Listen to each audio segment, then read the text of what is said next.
আসসালামু আলাইকুম বন্ধুগণ, কেমন আছেন? আজকে চলি আইছি। আজকে হাঞ্জা বেলা এই জিনিসটা তৈরি করছি। এটা হলো ডিমের ফুটিং, খাইতে কিন্তু অসাধারণ। কেমনে করছি রান্না করে দেখাইতে আছি। তো এনাই দুধ জাল দিতে আছি ঘন করি। এরপরে ফ্যানের মধ্যে দিয়ে দিলাম চিনি।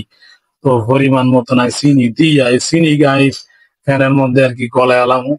ক্যারামেল কয় আর কি মানছে। আচ্ছা, ক্যারামেলটা তৈরি করতে আছি। আপনারা আর ভিডিও কাল শুরু থেকে শেষ পর্যন্ত অবশ্যই দেখবেন। তো বন্ধুগণ, পোকা দিন ধরি যেই পরিমাণ গরম পড়তা আছে, মা গো মা, সহ্য করার মতো না। আচ্ছা, যা হোক, এই গরম জান্নার শরীর স্বাস্থ্য টেক কেয়ার করবেন অবশ্যই। তো আর ক্যারামেলটা হয়ে গেছে বন্ধুরা, দেখতে পাচ্ছেন। অনায় বাকি প্রসেস ডিম এনো ভাঙ্গি হালাইতেছি। তো দুগা ডিম দিয়ে এই জিনিসটা বানাবো। তো এনো দুগা আরুগা ডিম ভাঙ্গি হালাইছি। এর মধ্যে দিয়ে দিলাম চিনি। এই চিনিটা দেওয়ার পরে আপনারা ঘরে যদি ব্লেন্ডার থাকে, তো আপনারা ব্লেন্ডার দিয়া এখন করে লাইবেন আর কি, সুন্দর করে মিশাই লাইবেন। তো ওই যে আমি দিতে আছি দুধ।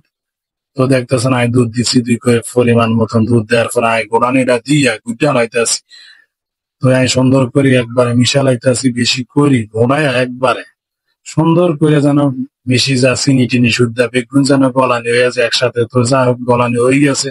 আয়ন বাকি প্রসেস করবো। ওই যে ক্যারামেলটা যে করছি, মানে এই ক্যারামেলের মধ্যে এই উপকরণটা ডালি হালাইলাম আর কি। তো এই যে দেখছেন ডালি দিছি। ডালি দেওয়ার পরে তো আয়না চুলার কাছে নিয়ে যাবো। এই যে অজ্ঞা বড় সসমান বহাই দিয়া হানির উতরাইতে আছে, তো এটা আমি পাখার মধ্যে রাখছি আর কি। তো এটা আমি ডাকি হালাইছি। এর উপরে বড় ডাকনাকা দিয়া, তো এর উপরে আন্ডারা চাইলে মাটির কোনো জিনিস দিয়া চাপ দিয়ে রাখতেন, হারান যাতে ভাবটা না বের হয়।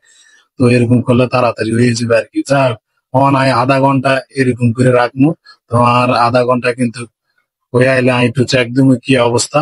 তো বন্ধুরা, আপনারা অবশ্যই আর ভিডিওটা শুরু থেকে শেষ পর্যন্ত কন্টিনিউ করবেন। তো এই যে দেখতে আছেন আমি নামা এলাইছি। ঢাকনাটা হরানোর পরে আমি একটু চেক দিব আর কি, কি অবস্থা। বুঝিনি কোনো, তো চামিচ দিয়ে একটু গুতা দিয়া দেখি কি হাল অবস্থা। তো আপনারা কাটা চামিচ নিয়ে একটু ট্রাই করবেন। আটটু হইব। তো যাই হোক, আটটু যেহেতু হইব, তো আরো 10 মিনিট রাখা দিছি। তো 10 মিনিট রাখার পরে আমি নামে এলাইছি। তো যাই হোক, অনেক কাঁচা গুণ সুন্দর করে চাকুগা দিয়া কাটি হালাইতে আছি আর কি, যাতে সুন্দর করে বেরিয়ে আই আর এই ফুটিংটা, ডিমের ফুটিংটা। তো যাই হোক, আমি সুন্দর করে কাঁচাগা টানি দিছি। অনায়কগা ফেলে নিয়ে উপরে রাইখা এর উপরে আই ডালি হালাম আর কি। তো যাই হোক, ডালি হালাইছি। কেমন হয় বন্ধুরা অবশ্যই জানাইবেন আপনারা। তো আমি একটু এই যে খুলতে আছি, দেখেন সসমানগা থেকে। মাশাল্লাহ মাশাল্লাহ, সুবহানাল্লাহ, আলহামদুলিল্লাহ আলহামদুলিল্লাহ।